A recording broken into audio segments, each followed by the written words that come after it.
Hi everyone, and thanks for being with me. I was hoping to be able to go live on Facebook, but for whatever reason that didn't work out as I had anticipated.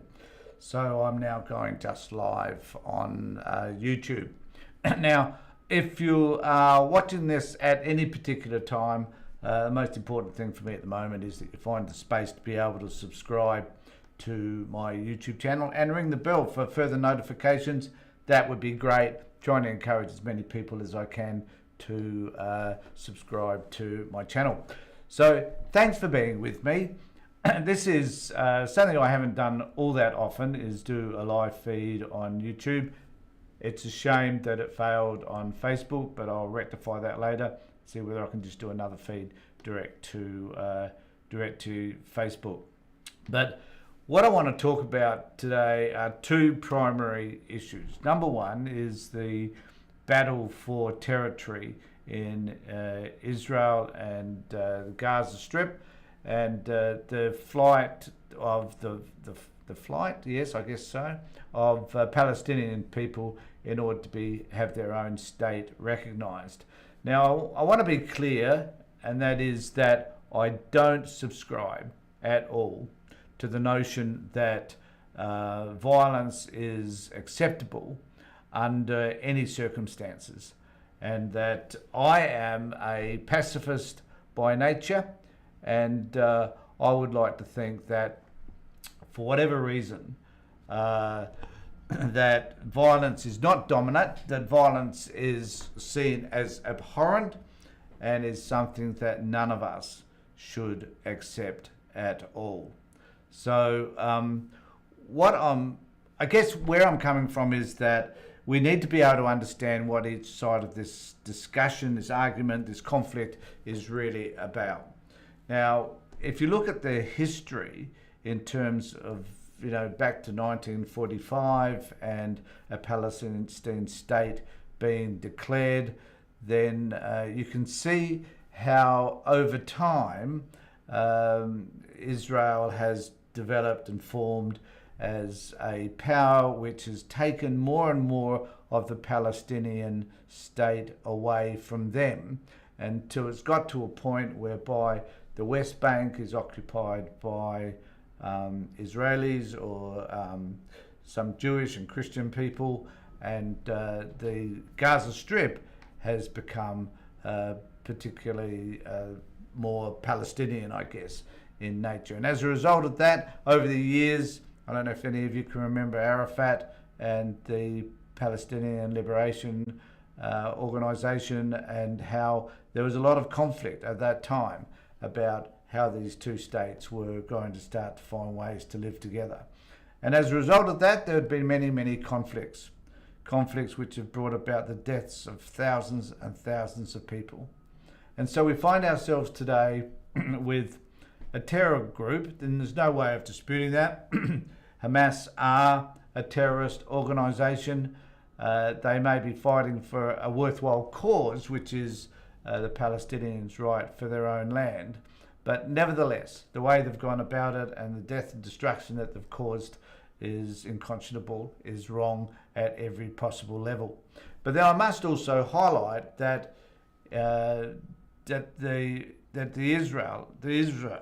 Israel itself has imposed many restrictions on Palestinian people, particularly those living in Gaza.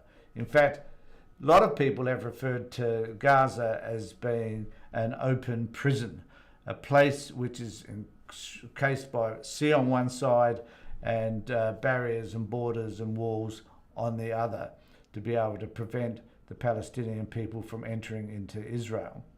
Now, the way the Israel government has gone about this over many years has been in and of itself horrific, inflicted incredible pain on the people living on the Gaza Strip.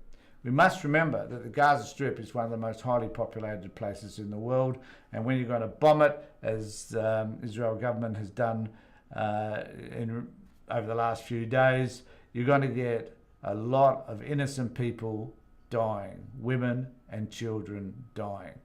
And I think when we look at all of this event, we must consider, number one, violence is wrong. Violence does not solve the problem.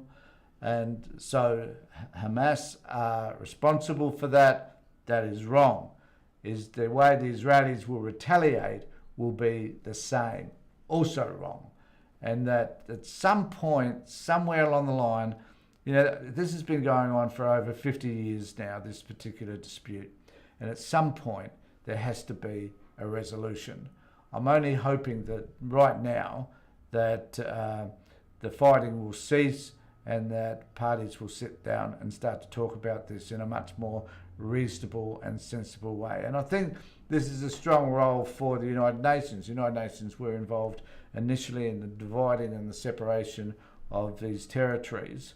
And over time, governments such as the United Kingdom and the US in particular have chosen to side with Israel because of the geopolitical forces that sit around these places in Egypt, Iran, Yemen and other countries in Arabia that sit and encircle this particular region. So we need to find ways to be able to understand what's been going on and to do something about it in terms of at least acknowledging, I think, that what is happening there is terribly, terribly wrong. So, okay, so that's the key issue one of the key issues that I wanted to talk about today. The other one is in relation to the Yes campaign and what all of that means. Sorry, I should say that's in relation to the referendum and what does that mean. And I have a number of articles and so forth from a variety of newspapers that I want to talk about today. Now, some of those, I must say that I have unsubscribed from any Murdoch press, primarily because I don't agree with Murdoch's influence and the impact that it has on disinformation and presenting one particular skewed view. Now, I'm also mindful of the fact that I have a view. Some people will argue that my view is also skewed, but nevertheless, it's my view. I'm honest about it. It is about my values and my principles and the things that I believe are important as a human being, as a social worker. So I'm going to talk about those. I'm not totally dismissive of other views, the views of other right-wing views. For example, I often do check in, as I've often said on my channel, with Sky News and with other right-wing medias, just to find out what it is that they're thinking and the way that they are manipulating or changing or influencing the news. So mindful of all of that. However, a lot of the stuff that you'll see from me today is from The Guardian, Conversation, and some other news networks. The other one is Saturday Paper. So they are left-leaning type news organisations. So I accept that perhaps some of that to you, if you're right, sit on the right, may see this as perhaps left-leaning. Well, I'm honest with you, it certainly is. So I just want to go to the first article that I've got here, which is Australians can lift burden of history with Yes vote. And this came out because of Albanese visiting Uluru yesterday. And so I'm just going to highlight some of the things that Albanese has stated. Australians have the opportunity to lift the burden of history. And I think this is a really important point, to focus on what is the history that is Indigenous people, and for us to be really honest with ourselves about the history from the moment that Australia was conquered by the British, and the way we have treated Indigenous people during that time in terms of the white history. And then I think we need to start to consider the history that is about Indigenous people, which is 65,000 years of living on this land what they've been able to do and achieve as Indigenous people in terms of their cultural achievements, their sense of land, what it means to them, the value that they have for land and sea that we don't have and that we could in turn hopefully learn from. It is their land. It is their country. Now, a lot of people will argue over and over again, I've heard this argument incessantly, is that we are also part of this land. Well, we own property, but I don't know if we actually see the land in the same way that First Nations people see it. And that we should start to acknowledge that they have a different concept of the land. They have a different concept of what that means to them from a spiritual sense. It has a different meaning to them than what it has to us. And these are the things that we miss out on because we fail to understand what those meanings are. And as the invaders of this country, we took very little account, in fact zero account, of what this land meant to the people that were here long before we arrived. And as a result of that, we have set about for decades and decades, since way before Federation, we've set about obliterating the Indigenous people of this country. We had policies which were about assimilating Indigenous people completely into our community to get rid of their blackness. This was a goal. It was a policy. This is what the government was intending to do. There were in fact laws that allowed police to shoot Indigenous people on sight, to attempt to physically eradicate them. Now, this is our history. It's a disgusting thing to think about, though, that we had this history. It is embarrassing to think that we as white people felt so superior to the Indigenous people that we wanted to get rid of them entirely. I find, and look, if you think that that was okay, then you're an idiot. It's as simple as that. If you think that our attempts, the white people's attempt to eradicate this country of its indigenousness was right, then you're a fucking moron. It's as simple as that. And so most people wouldn't. Most people will accept that that part of our history is horrific. But we need to acknowledge today the mistakes that we've made. One way to do that is to incorporate Indigenous people in their rightful place in the Constitution so that they get the recognition that they need and so that we can find a way to be able to work through all of the issues that are impacting and influencing Indigenous people today because it is a solid argument that what we've been doing in the past simply has not been working.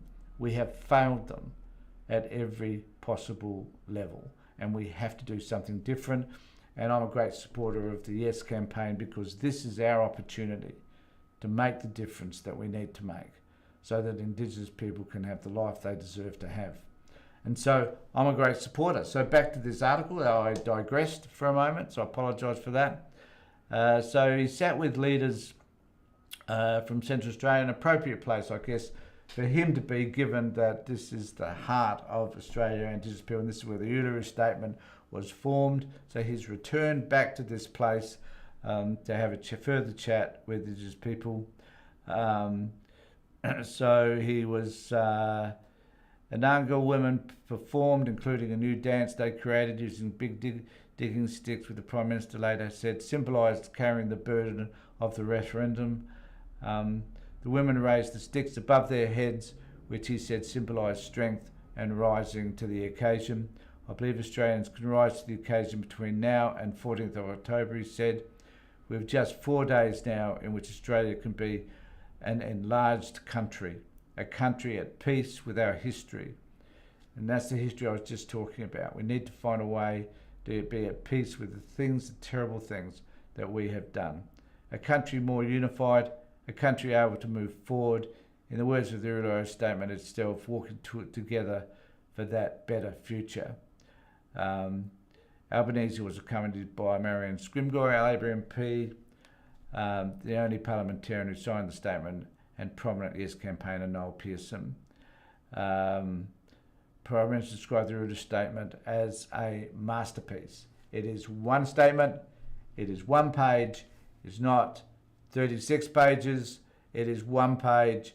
And as I've said many times before, if you want to have a look at how this thing has happened over the last decade, there's plenty of documentation that will talk about that. And I still get upset that Peter Credlin, the incredible Credlin, decided that she wanted to raise an issue which was completely irrelevant and which just sponsored a whole lot of disinformation, which I think was totally unnecessary.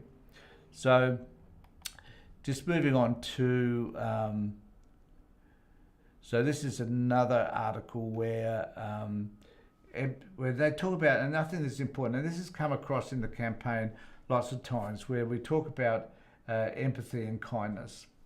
And that I believe, generally speaking, I know there have been people on the Yes side who perhaps have not conveyed themselves in the most appropriate fashion, and I get all of that, but there have been a lot of people who, most of them, the ones I've heard anyway, Noel Pearson and Langton and others, and the Prime Minister, have been very respectful in terms of how they've addressed this particular issue. And I think there would be some people on the left who would say that perhaps we should have been a little bit more in your face in relation to some of the terrible things that have been said, the disinformation that's been provided. But nevertheless, to their credit, they've maintained a decorum which has been about respecting, loving others, accepting that other people have a different view, and not necessarily yelling, screaming and shouting at people in inappropriate ways. And in this article, it says, I just want to say to people, please, I don't want to beg, but I would just say this is the right thing to do, says this woman here. As the nation's defining vote on Indigenous voice to Parliament looms, Arnie Travis, a Jar Jar Wangayota elder and 1967 referendum campaigner, wants to remind Australians they are good, kind people. And that is so true. We are good, kind people, and therefore we need to do what we think is good and kind in relation to Indigenous people. She was a teenager during the successful 1967 campaign to change the way Aboriginal people were referred to in the Constitution. They weren't even recognised in the Constitution. She received an OIM in 2019 work. She remembers there was enormous goodwill at the time, something she thinks is less evident this time. And I need to say that, you know, I can remember that that referendum. I didn't vote in it, I was too young. But it did change the way we viewed Indigenous affairs, and it was wrong. You know, up until just before that, till 65, we had the White Australia policy, which was a racist apartheid policy we had in this country. And most of us forget that. And Indigenous people weren't recognised in the Constitution because basically they were still seeing politics, people in general were seeing Indigenous people as not being relevant to this country. And this is a complete turnaround. What we're doing now is a complete turnaround from all of that, where Indigenous people are relevant, highly relevant, and we need to focus on that as well. So to go further forward on that article, she says, I'd love people to have empathy and kindness and understanding. So this is the bit here. And understanding that the voice is not going to divide us. It's going to bring us together, she says. The voice won't be perfect, nothing is. There'll be still some problems that we all deal with. We don't sweep it under the carpet, and you don't turn a blind eye, because this is going to help all of us.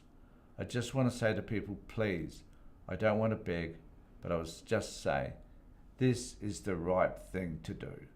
And I guess that's also my message, is that I know that this is the right thing to do for all of us.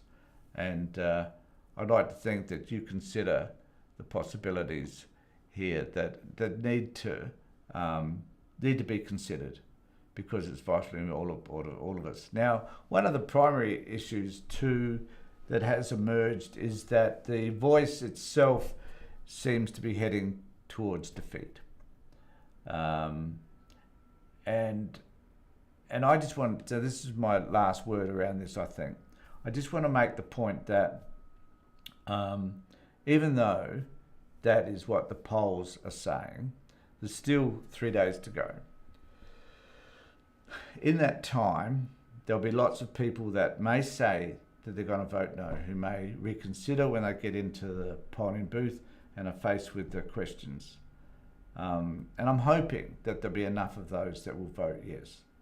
I'm also hoping that there will be a lot of young people who will make a decision about what it is that they need to do, and that they will also have the strength to be able to say, yeah, I want a better future for myself, for my Indigenous brothers and sisters, for everybody. And the way to do that, the way to go about that, will be to vote yes.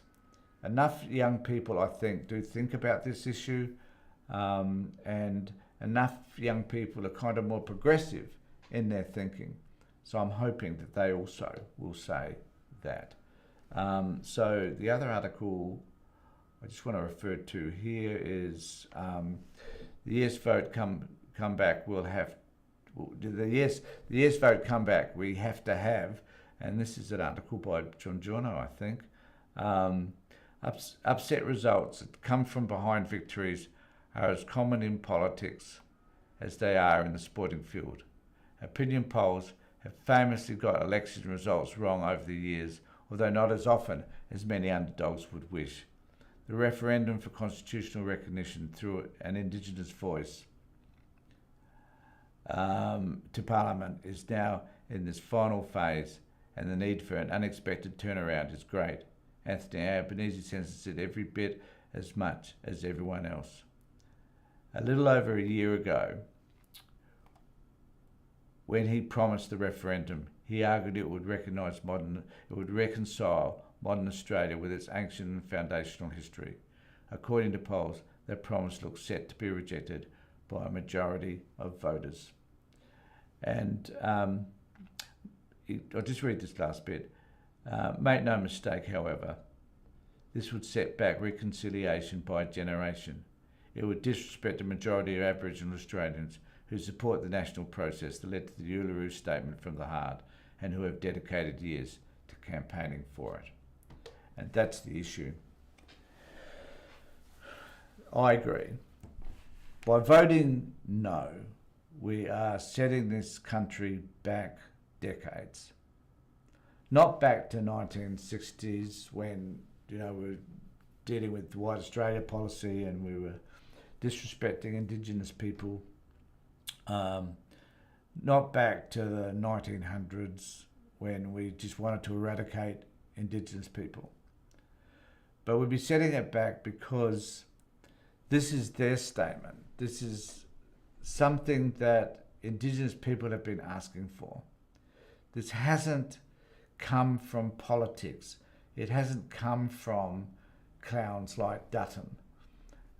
In fact, bizarre thing is that a lot of this started back under the John Howard period. So, and Abbott was involved, and Abbott thought that a recognition was the way to go. They've all thought this until they decided that it should become political. And once they made that decision, once they saw this as an opportunity to attack Albanese and the Labor government because they were in power, they chose to destroy the original aims and objectives of the Indigenous people. They decapitated them. And that was wrong. They made it political. They made it divisive. And they made it racist. So we need to make a stand. And then on Saturday, I hope that those of you that are Australians that do watch this will decide to vote yes. Thanks everybody for being with me on this live feed. I have to rectify the Facebook thing. I don't know what happened there. But I just want to say to you, take care, look after yourselves, and be safe.